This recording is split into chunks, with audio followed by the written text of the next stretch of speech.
The Wallabies prevent the whitewash. My name's Mark. Let's talk rugby.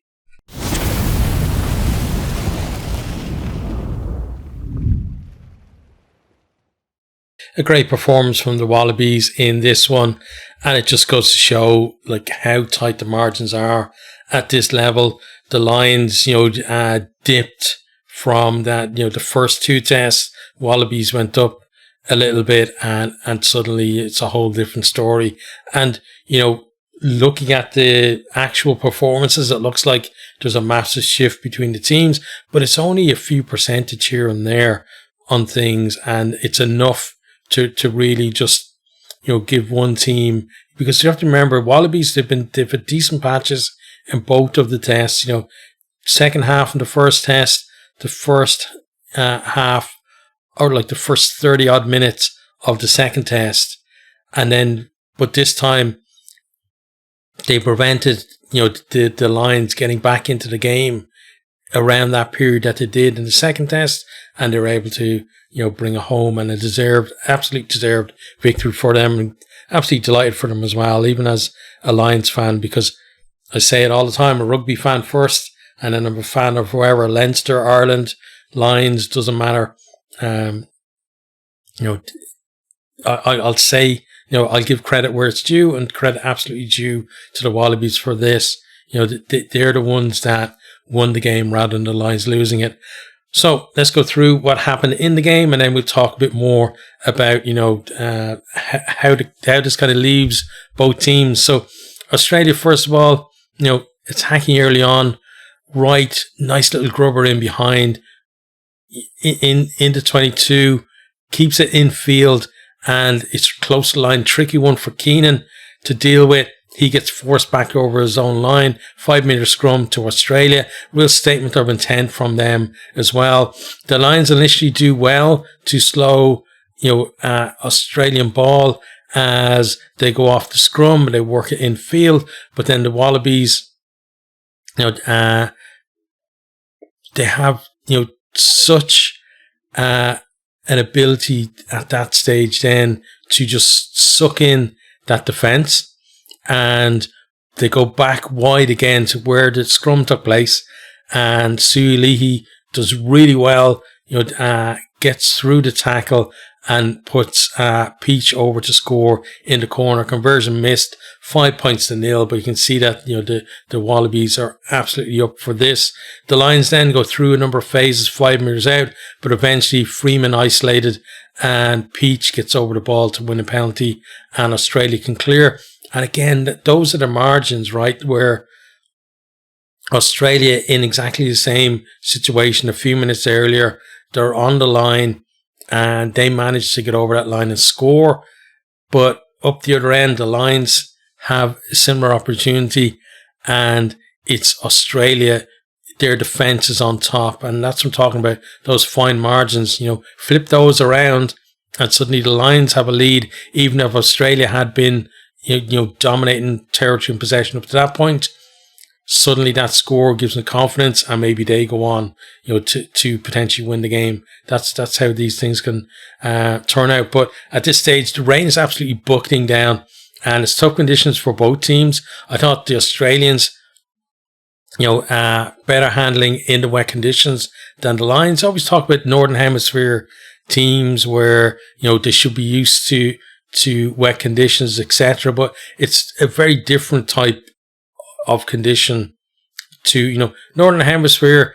A lot of rugby games, it's going to be raining, it's going to be wet, but there's a reason why people talk about, if you go to Galway to play Connacht when it's a wet, windy evening, because those conditions are exceptional, and these conditions were exceptional as well. But Australians, for that type of rain, I think would be a little more used to it than the guys from the Northern Hemisphere, and you could see the handling was just a little bit better from them. There was knockdowns from both teams, but it seems like those type of things, right? When things are going for you, little things for the opposition happen, like little knock-ons and that kind of stuff, and it's happened more for the Lions than Australia.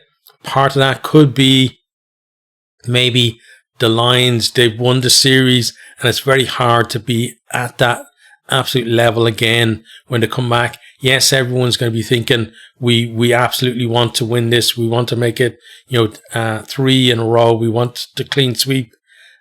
But for me, there's always that little bit there, like subconsciously, that's basically, they're not as focused as they were in the second test. You can see that all through this game. But Australia then, they win a scrum penalty. Tupou getting the plaudits for that. They popped the Lions front row. Really strong scrum. Early on, their scrum was strong. The Lions kind of turned around a little bit in the second half, but Tupou and Skelton on that one side of the scrum, and they really were kind of making hay early on. And Tupou, someone who wasn't in the first 2 tests, he was in the First Nations and Pacifica team that played against the Lions that Tuesday before. Was it between the first and the second test? I can't remember, but whenever that happened, he played in that game and was outstanding there as well, and there's just talk of, why wasn't he included in the Lions in the first place? Now, his Super Rugby form wasn't great, but somebody had to know he had that ability, that he had that potential there, and it's not like the guys that they were like picking ahead of him had great Super Rugby seasons either. So maybe some questions to be asked about that, from the Wallabies side of things, but they won the game, and I don't think people are going to care too much, and it should be a springboard for him as well in, kind of getting it more established in the Wallabies as well. But yeah, they got their penalty. Then they look to, to go up the line just about into the 22, and they're trying to move it off that lineup, but then Byrne gets over the ball to win a penalty, and we have then a big round of handbags. There was a lot of kind of niggle in this game between the teams, and it felt like, again, although I'm a Lions fan, it felt like Lions may be rubbing things in a little bit too much, but it's part of the game, whether we like it or not. And I've talked about it before. I don't like it from my team or against my team. It doesn't matter to me. But yeah, I thought the Lions were doing a bit too much, maybe chirping and chatting, and not enough, performing. But that can happen when you're kind of getting dominated, and they were getting dominated in the game. Like, all you have then is your words to try and hit back with, I guess. Okay, but Australia then back into 22, stretching that defence again. Lions offside, they kick to the corner, and this is a big thing, I think, through the game, was that when Australia were getting into the 22, they were causing issues for the Lions. The Lions were having to come offside to stop them getting too much go forward, and because of that, then they could play with penalty advantage, and there was no kind of jeopardy for them in terms of, they didn't matter if the Lions got over the ball, because it was going to be their penalty anyway. Whereas the Lions, when they were up the other end of the field, they weren't putting enough pressure on. And I'm not saying Australia were comfortable in defence, but they weren't stretched enough to be giving away penalties, to be coming offside. And again, it's just that those margins where, Australia, every carry, it wasn't just like the last test. You could see it was a triumvirate of Skelton, Valetini, and Alatoa were getting them over the gain line. Whereas in this game, it seems like every forward, even like the likes of Sualihi, Ikitau as well, who, have flashes of where they were good over the first 2 tests, but didn't really stand out. They were really good in this one in terms of carrying, especially Ikitau with his carries as well. And because they're the guys getting to go forward, it's the Lions giving away the penalties, and just made it so much easier for them. But from here then, the Lions, they're offside. They kick the ball to the corner, and then Itoji had to go off for an HIA before the line is taken. Chesham comes on.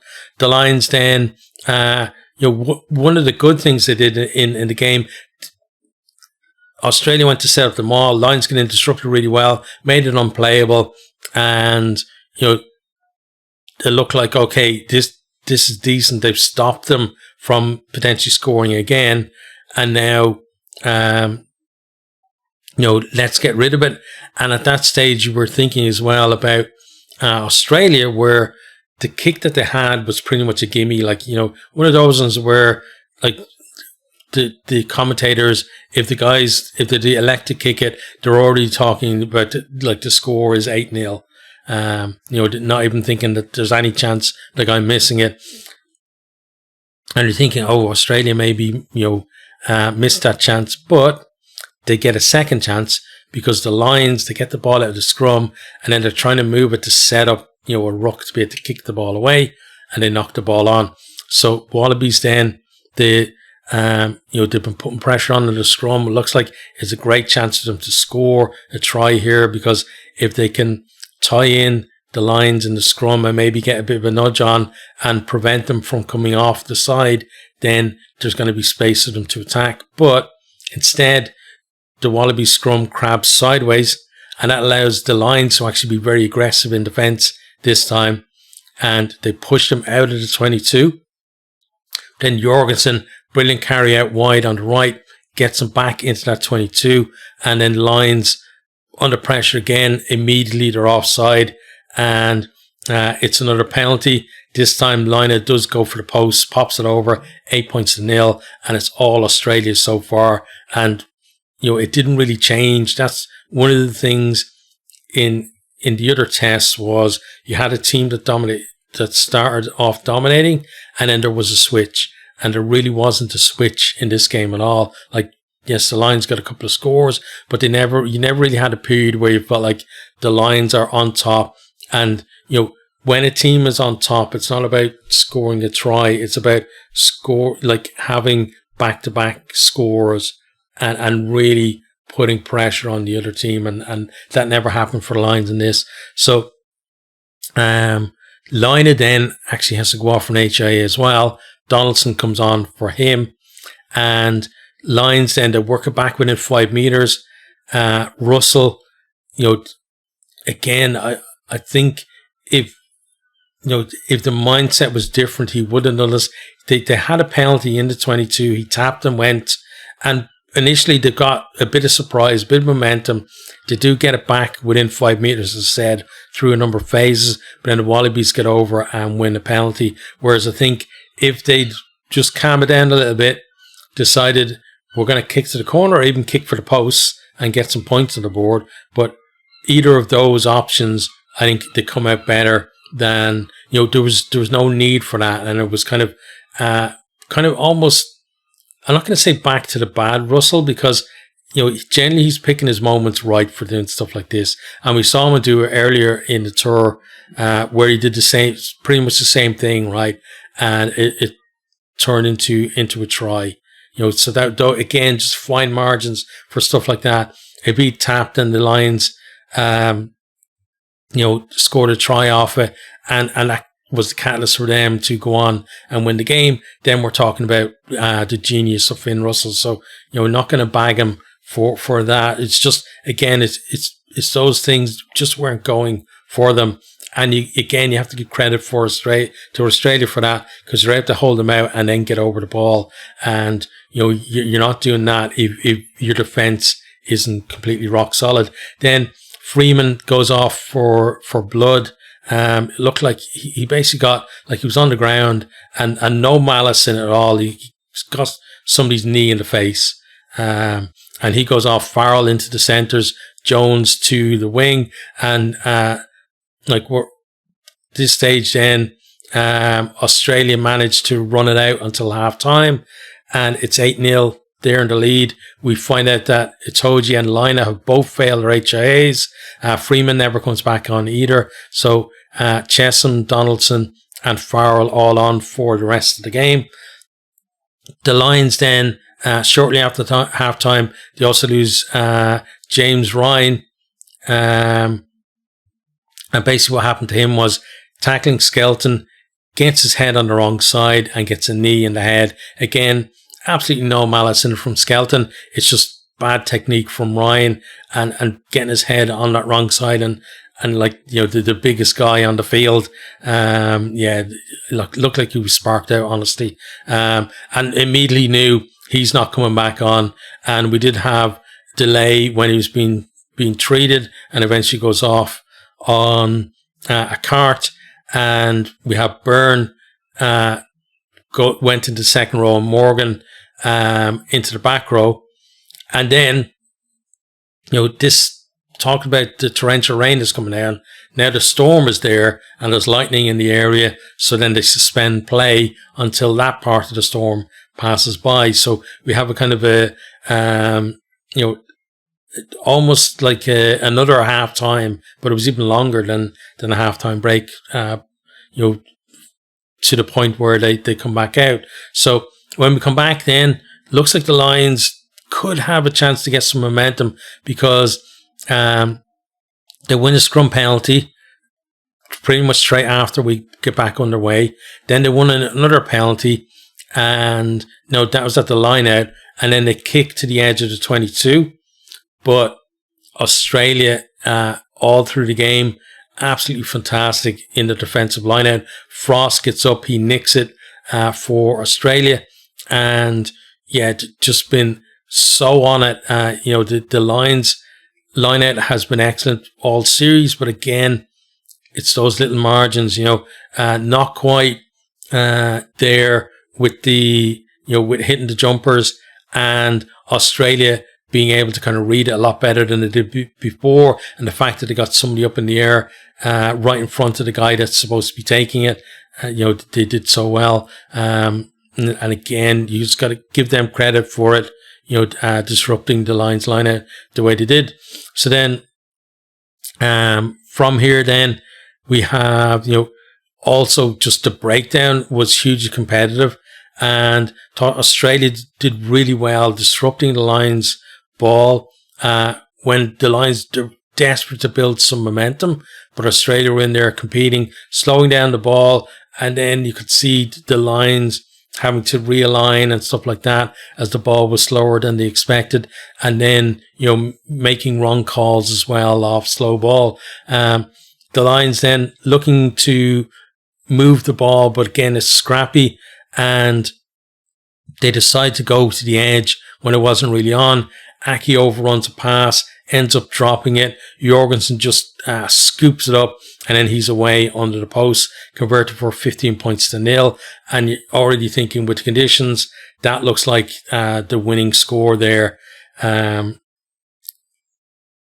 you can't really see the Lions, coming back like from 3 scores down to win this, not with the way the conditions are and the way they're playing. Then Keenan with a great take on a high ball in Australia's 22, and they got some territory before Australia then come in at the side. We have a tap and go from the penalty. They batter away at the line before Morgan gets over with Chesham in support. That's converted for 15 points to 7, but still you're not feeling like that the Lions are really coming back, because Australia is still in control of possession, but also territory as well. And they're back into 22 now, picking and going, and it's just a difference in pressure. You feel like the Lions have always been under that pressure in this game when Australia are carrying the ball, whereas it's the opposite when the positions are reversed, and in terms of like the Lions not pressuring Australia enough with ball in hand. And then this time now the Lions do get over the ball and they have a penalty, but there was a high tackle just before that from Morgan on McDermott. So the referee initially awards a penalty to the Lions, but correctly awards it to Australia because that happened first. Australia kicked to the corner. The Lions managed to halt them all. Ikitau then, great carry from him, goes really close. The Lions are offside. It's another penalty. They get a warning for the number of penalties that are given away close to the line. Next one going to go to the bin. Then Australia, they're attacking the line. They move it to the left where they do have men. Peach, going for the line. I think Jameson Gibbs Park just smashes him and he drops the ball over the line. But we come back for penalty advantage. Kelleher is the man who was offside this time. He goes to the bin, and another penalty to Australia. Curry goes off injured at the same time. He looked absolutely, completely done. And Sheehan has to come back on then because we need a specialist in the front row. Australia off for the scrum from the penalty in the shadow of the post. The Lions holding them out before then McDermott snipes and stretches out to score what should be the winning try. It's converted for 22 points to 7. We're into the final minute now, and the Lions are trying to get, just a consolation score. The game is already decided. They're camped on the line. They're trying to get over. Australia pride, don't want to concede anything else before the game is done. But Stewart finally does get over, and I think then Russell tried to take I don't know whether it was a drop goal or he took a quick conversion anyway and missed it. And the hooter went anyway, so it didn't matter. And I'm not sure, there was no chance anyway if it gone over with a restart that the Lions are going to win anyway. But yeah, 22 points to 12 was the final score. So let's have a look at the stats, and then we'll talk about the teams a little bit more after that. So starting off, 3 tries to 2 in favour of Australia. Deserved the win, but also deserved to outscore the Lions as well. Again, much the better of the two teams in this game. And then we see that in terms of the possession and territory stats as well, especially from the first half. So first of all, possession 57 to 43 in favour of Australia. In the first half, that was 61 to 39 and dropped down to 53 to 47 in that second half. Then territory 48 to 52, so the Lions slightly edging that. But first half was 57 to 43 in favour of Australia, and second half was 60 to 40 in favour of the Lions. But again, the difference was when Australia were in the red zone, it was the pressure they were applying as well. So even if they've had fairly much equal time in each other's half, the Lions were under pressure, both sides of the ball. Then we got clean breaks, 4 for Australia, 3 for the Lions. Not really a game for tons of clean breaks. And even defenders beating 17 for Australia, so about 1 and 4 conversion for them, and 10 for the Lions, 1 and 3 conversion for them. Offloads, 2 for Australia, 4 for the Lions. 4 offloads, honestly, 4 offloads in those conditions is a bit crazy as well. And a lot of the offloads were to space rather than to people, or not getting them anywhere anyway. Rucks then 98% for Australia, very good. 94% for the Lions, doesn't sound far off, but especially rucks, being down in the bottom part of the 90s is actually poor. At this level, it means that the opposition have been in there poaching the ball for the most part. Mauls then 66% for both teams, 2 of 3 mauls successful. Then turnovers conceded 11 for Australia, 13 for the Lions. But again, there's only 2 difference between them, but the Lions are the team that could not afford the turnovers, where Australia could, because they knew they had the ability to get that ball back, force an error. Then scrums, 6 from 7 for Australia, 6 from 6 for the Lions. I thought Australia, certainly early on, the first kind of 20 minutes or so, they were on top in that facet of the game. Lions kind of turned around later on, but the line out, whatever the stats say, Australia definitely on top. So 12 from 14 for 85% for them, 16 from 21 for 76% for the Lions. And when you think about I think they're 100% the last test, and maybe the first test as well. Maybe only one or 2 going away from them. So 5 going away from them in this game. Absolutely massive. But again, it was the Wallabies that did that to them. Okay, next then we look at kick pass run. So first of all, the meters run, 295 for Australia, 264 for the Lions. So Australia, again, the ones holding the ball, but not, we've seen them holding the ball more in that second test as well and having more runs. But the difference here is, the ability to make more meters on the runs as well. So their 295 came off 124 runs, and the Lions 264 came off 95 runs. So, we've seen in the first two tests where the Lions were getting, significantly more meterage per run, from the carries, but in this one, more even between the teams. Then kicks from hand, I think it was 20 each in that second test, 35 to 28, but conditions kind of dictated that that's what's going to happen, right? You don't want to be the team that is throwing the ball around, which the Lions did in your own half, and dropping the ball, and then the opposition score try. Exactly what happened for Jorgensen's try. So that's why those kicks are being put up, because the idea is kick it into their half and let them knock it on. Or at least if they don't knock it on, I didn't knock it on and I got rid of the ball. And that's what happens when conditions are like that. Passes them 163 to 122. No surprise, Australia, up on that when they had most of the ball, especially the first 30 minutes. Again, like the second test, they had 70% possession and territory. And even though the Lions did eat into that in the second half, the difference was that Australia, again, looked comfortable both sides of the ball in this one. Whereas in that second test, when the Lions were coming back, you could see that Australia were flagging and they were struggling to cope with them.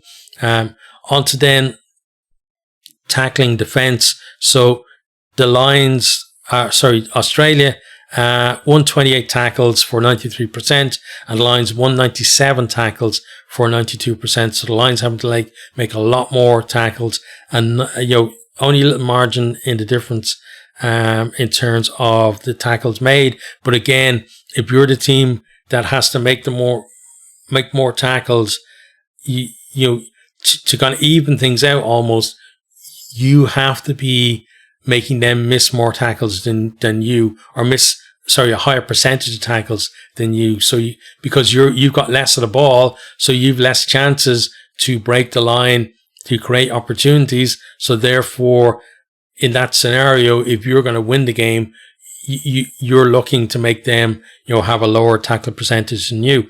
Okay, on to discipline then. The one yellow card in the game to Kelleher for those repeated penalties given away. And then kind of similar to the second test, honestly, where we look at the number of penalties conceded, 11 each. So close between the teams again. But the difference was the Lions, like that second test, they gave away their penalties in a burst that was enough to get them a warning and then get them that yellow card and somebody sent to the bin.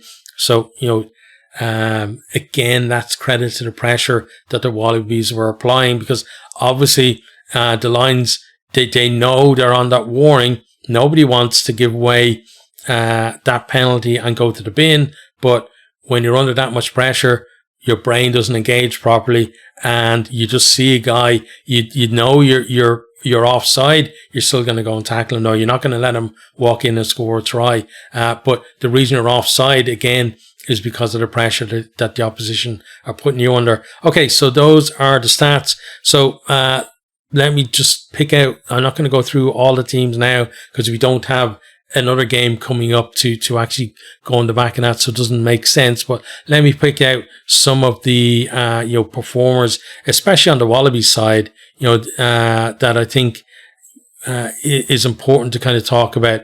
So first of all, in the backs, Nick White absolutely is standing at 9. His kicking was key to the Wallabies getting in that right area of the field, and his kicking was so on point, made it so awkward for the Lions, because the Lions for the most part have been winning those aerial battles, but his ability to even if the Lions were winning the ball in the air, it didn't matter, because what the Wallabies were doing was they'd have somebody who was going beyond where the kick is coming to go in and compete for that ball that would come loose. Because hardly anyone was catching ball cleanly. I think Hugo Keenan maybe caught a couple of tough ones cleanly, but generally they were kind of half knock-ons or knockbacks or wherever. So I thought he was brilliant. Linus certainly has improved through the through the series, and I thought he was very good up to the point where he had to go off. Then Tom Wright looked dangerous from fullback. Jorgensen, for me, certainly of the backs, the best Wallaby back over the Test series. And, he got his try in this one as well. Peach did well coming onto the wing, certainly more of a threat than Potter was when he was in there. And again, the centre combination, certainly, I think the first time they got the better of the Lions centres out of the 3 tests. So Ikitau and Suili, well done to them. In the in the pack then, Slipper, Pollard, Tupou, got to be given absolute credit for how well the scrum went early on. Frost, got to be given credit as well for disrupting that lineup, but also, you had the likes of Hooper, Wilson, Skelton as, he's not a jumper, obviously, but, as a lifter, you got to remember, if Will Skelton is lifting you as well, he's going to put you high in the air so you can compete too. And then, Todd Wilson, absolutely brilliant all through the series, not just this game. McWright, so competitive at the breakdown. And then the replacements as well. That replacement front row, Paenga, Amosa, Bell, and Ungur were excellent. Jeremy Williams continued the line-out dominance as well when he come on. Gleeson has been brilliant all the way through. McDermott, he got his try, but he also brought a bit more urgency to their play. Himself and White, I think, gives you more control, and McDermott maybe at times at least gives you more pace. And then Donaldson having to come on early on in the game as well did very well. And Kellaway, didn't notice him too much when he come on. I don't think he got the ball. I think, but defensively, some made a couple of tackles, but that's pretty much it. On the line side then, not much in terms of like standouts in a good way. Thought Keenan was solid. Freeman, again, I think Freeman's been kind of lucky, honestly, that, McHanson was injured and Darcy Graham came along and looked like he would be a threat, and he got immediately injured, in the game where he looked a threat. Then Hugh Jones and Bunyaki, as I said, outplayed in the centre pairing. I thought Bunyaki probably poor, especially compared to his normal standards. Blair Kinghorn coming onto the wing, I'm not sure whether that worked as well as they wanted it to, because the errors that Lowe was making, he was doing the same kind of things. So it was kind of like for like, honestly, when he come on. Russell, he's been brilliant through the Test series, but not his best game here. Gibson Park as well. His, kicking not quite on point. Normally he's amazing. But I think maybe White won that kicking battle there. Porter struggled in the scrum early on. Dan Sheehan, the line out that he's been getting praised for, not functioning well. And even though Australia were putting the pressure on, you still got to put some on. If you give him the praise for it going so well, you have to put some on him for it not going that well either. Tyke Furlong still, he's a brilliant player, but he looks like what he is, like a guy who's been injured for a lot of the season, and he's at the end of the season now and is probably ready for a break because the conditioning just wasn't there. I think Itoji, brilliant captain all the way through the series. Sad that he didn't kind of finish it on the field and have to go off for that HIA. James Ryan as well, come in, great kind of work rate and whatever, but sadly has a massive knee to the head, ended his evening. Tariq Byrne, he got to be up there. Like I'd say, like Sheehan, Byrne, and Curry have to all be in with a shout for the Lions player of the series. There were times when he was on it tonight where he did get steals and stuff like that, disrupting mauls, those kind of things. And one of the better forwards, I think, for the Lions.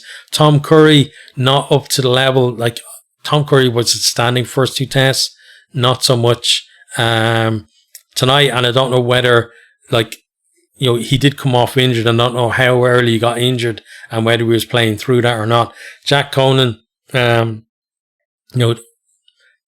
it hard really to make yards, but the Lions did all the way through. Kelleher, we got a yellow card, and unfortunately didn't have a positive impact because of that. Ellis Genge, I think, has been brilliant off the bench for the 2 tests that he has been on the bench. Stewart got on for his try. Ollie Chesham having to come on early, and then with the switch up there as well, ended up himself and Byrne in the second row because the 2 starting locks were actually lost to injury. Jack Morgan got a try, was competitive at the breakdown when he come on, but couldn't turn the tide enough. Like the game was pretty much lost. Even at that stage, even like 15-7 when he goes over, it, as I said, it didn't feel like the Lions had that ability to come over the top. Ben Earl looked good when he come on in terms of carries and stuff, but the carries themselves didn't really lead to anything, and that's one of the criticisms I kind of have of him is he'll outpace the defense, and he'll get away from them, but he also gets away from his support and then gets isolated, and Australia kind of found it easy to deal with him once they got him to ground. Then Alex Mitchell come on for a little while, a bit of a cameo, and then Owen Farrell had to come on fairly early with that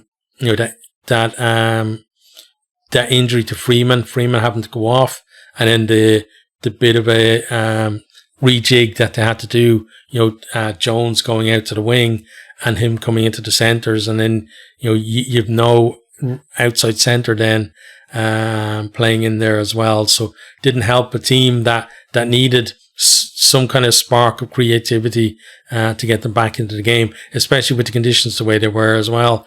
But yeah, overall, in terms of the series, I think it's good that it ended up 2-1 rather than 3-0, because Australia, their performances, I think, in the first test, the second half of the first test, and in the first 30 odd minutes, like 32 minutes, I think, of the second test, that, for me, that was enough for them to have earned a victory here in this one. And then obviously the performance in this as well, just kind of, rubber stamped that and saying, they were the better team on the day for this one, and absolutely deserved that. Didn't deserve to lose 3-0.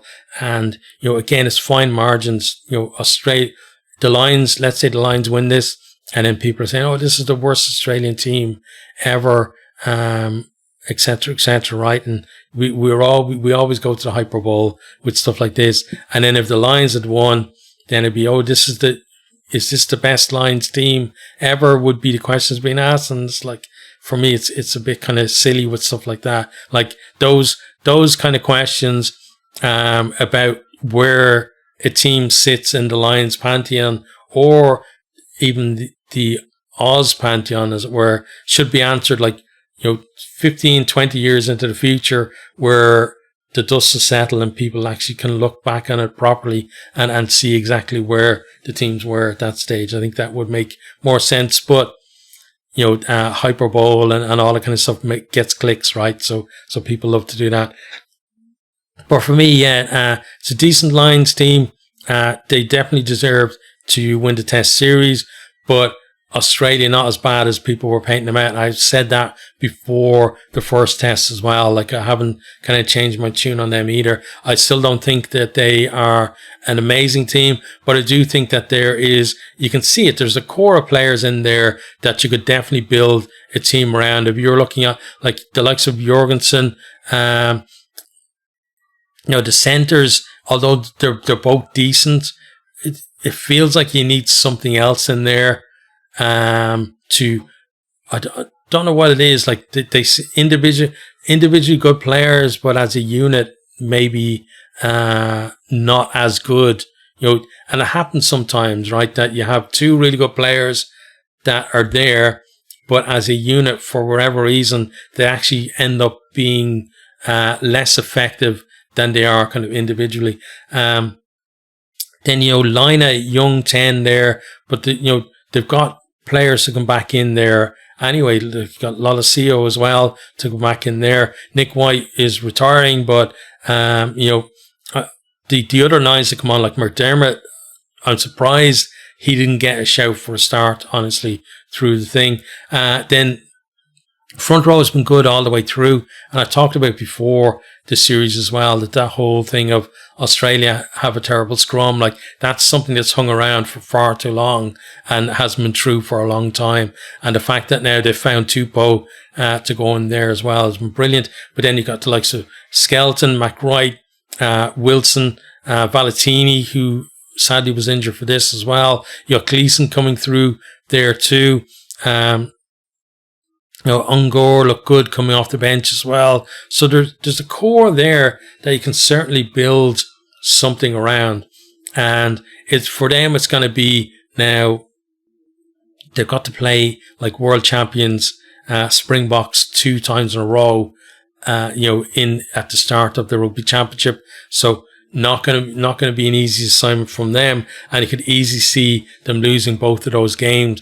But if they win one of those games, then get a little bit of confidence from that, and they can really just start building from there. And that's what it's all about, right? Is a team is only like a couple of wins away from being lauded as a really good team, and also a couple of defeats away from being called like a terrible team. So again, fine margins with stuff like this. But I've enjoyed the Lions series overall.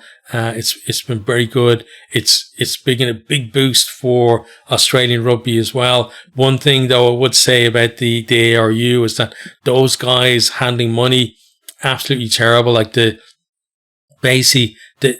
it's like when people used to watch, like people of my generation remember in the 80s and the 90s, there used to be telethons for everything, right? Where people watch TV and give money, and there'd be a big boost for well-deserving charities or wherever, right? And it feels like that's what the Lions series is for Australian rugby, is that kind of injection of funds to keep them going.